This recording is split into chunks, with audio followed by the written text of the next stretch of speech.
तो दोस्तों, क्या खेसारी लाल यादव खींचेंगे इस चुनाव में लकीर? क्या खेसारी लाल यादव जो हैं वो बनाएंगे एक भयंकर रिकॉर्ड? इसी के बारे में हम आपको पूरी जानकारी बताने वाले हैं। नमस्कार, मेरा नाम पिंटू सिंह यादव है और भोजपुरी रिव्यू में आप सभी का स्वागत करते हैं। दोस्तों, शुरुआत में मैंने कई सारी बातें बोली और उसी पर हम आपको बताने वाले हैं। देखिए, Khesari Lal Yadav this is the first time कि वो इलेक्शन लड़ रहे हैं। मतलब पहली बार ऐसा है कि खेसारी लाल यादव चुनावी मैदान में है। आरजेडी के टिकट पर छपरा विधानसभा सीट से वोटिंग हो चुकी है। 14 तारीख को नतीजा आएगा। अब जो है 14 तारीख को निगाहें टिकी है कि खेसारी लाल यादव चुनाव जीतेंगे कि नहीं जीतेंगे। लेकिन जो अभी तमाम जो इन्फॉर्मेशन, इंटरनल इन्फॉर्मेशन आ रही है वो ये है कि खेसारी लाल यादव चुनाव जीत रहे हैं। और अगर खेसारी लाल यादव चुनाव जीत गए, if Khesari Lal Yadav win the election, तो वो भोजपुरी इंडस्ट्री के लिए एक बड़ा रिकॉर्ड जो है वो स्थापित होने वाला है और खेसारी लाल यादव की ये जीत एक लकीर के तौर पर देखी जाएगी। ऐसा मैं क्यों कह रहा हूं, अब हम आपको बता देते हैं। देखिए, भोजपुरी इंडस्ट्री के रिसेंटली अभी 2 सांसद हैं। एक सांसद थे, चुनाव हार गए, और बाकी कलाकार भी चुनाव लड़ चुके हैं। तो उन लोगों का हिस्ट्री बताएंगे और फिर खेसारी लाल यादव पर हम आएंगे।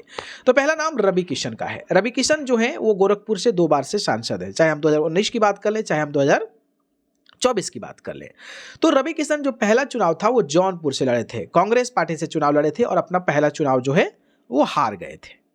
याद रखिएगा कि रवि किशन अपना पहला चुनाव हार गए थे कांग्रेस पार्टी से। दूसरा नाम जो है मनोज तिवारी का है। मनोज तिवारी जो है गोरखपुर से चुनाव लड़े थे समाजवादी पार्टी के टिकट पर, और मनोज तिवारी भी चुनाव अपना पहला हार गए थे। और ये दोनों लोग फिलहाल जो है सांसद बनकर संसद का नेतृत्व कर रहे हैं। तीसरा नाम निरहुआ का है। निरहुआ अपना पहला चुनाव आजमगढ़ से 2019 में हार गए थे। बाईपोल इलेक्शन हुआ तो जीत गए, यानी कि पहला चुनाव ये भी हारे और दूसरा चुनाव जो है वो जीत गए। अब रही बात पवन सिंह का, तो पवन सिंह अभी तक एक ही चुनाव लड़े हैं, यानी कि काराकट से जो निर्दलीय इंडिपेंडेंट लड़े थे लोकसभा का, तो वो जो है चुनाव हार गए थे। निरहुआ के बाद जो पवन सिंह के बाद गुंजन सिंह ने भी सांसदी का चुनाव लड़ा था और वो भी चुनाव जो है हार गए, हालांकि वो इंडिपेंडेंट चुनाव लड़े थे। अब इस बार भोजपुरी के 3 कलाकार शामिल हैं, चाहे हम खेसारी लाल यादव की बात कर लें, चाहे हम रितेश पांडे की बात कर लें, और भी तमाम छोटे मोटे कलाकार हैं जो भोजपुरी इंडस्ट्री से आते हैं और वो चुनाव लड़ रहे हैं। तो ये भोजपुरी का जो 4 लोग, मतलब जो बड़े दिग्गज कलाकार हैं, वो चारों लोग चुनाव लड़े हैं और अपना पहला चुनाव हारे हैं। और अगर खेसारी लाल यादव जीत जाते हैं तो ये खेसारी लाल यादव के लिए बड़ी उपलब्धि होगी, उनके फैंस के लिए, उनके समर्थकों के लिए बड़ी उपलब्धि होगी। और ये जो मिथ बना हुआ है कि पहला चुनाव भोजपुरी कलाकार हारे जाते हैं, वो मिथ को खेसारी लाल यादव तोड़ देंगे। लेकिन इसमें एक और भी है कि जो बाकी लोग चुनाव लड़े हैं वो लोकसभा का लड़े हैं।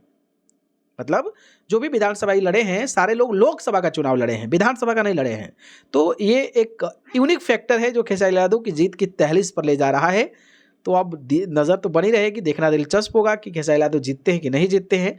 लेकिन जहाँ तक का जो अभी अंदाज़ा लग रहा है उसमें अभी उनकी जीत बताई जा रही है। और वो अगर जीतते हैं तो ये सच में भोजपुरी के लिए लकीर होगी, भोजपुरी इंडस्ट्री के लिए एक बड़ा अचीवमेंट होगा। और जो ये मिथ है कि भाई पहली बार कोई भोजपुरी कलाकार चुनाव नहीं जीतता है, तो उस पर भी खेसारी लाल यादव रोक लगा देंगे। हालांकि उनका कहना है कि हमारी पहली फिल्म भी हिट हुई थी और हमारा पहला चुनाव भी हिट होगा, तेजस्वी की सरकार बनेगी, तेजस्वी मुख्यमंत्री बनेंगे और हम विधायक बनेंगे। अब ये कॉन्फिडेंस 14 तारीख को कितना कॉन्फिडेंस में बिल्डअप होता है, इस पर तो नज़र बनी रहेगी। बाकी आप लोगों को क्या लगता है कि खेसारी यादव इस बड़े लकीर को खींच पाएंगे? इस पर अपनी राय हमें ज़रूर बताइएगा। अगला वीडियो जो है रितेश पांडे पर होने वाला है, तो आप लोग ज़रूर समझिएगा उस पर क्या मैं कुछ बताने वाला हूँ। ठीक है।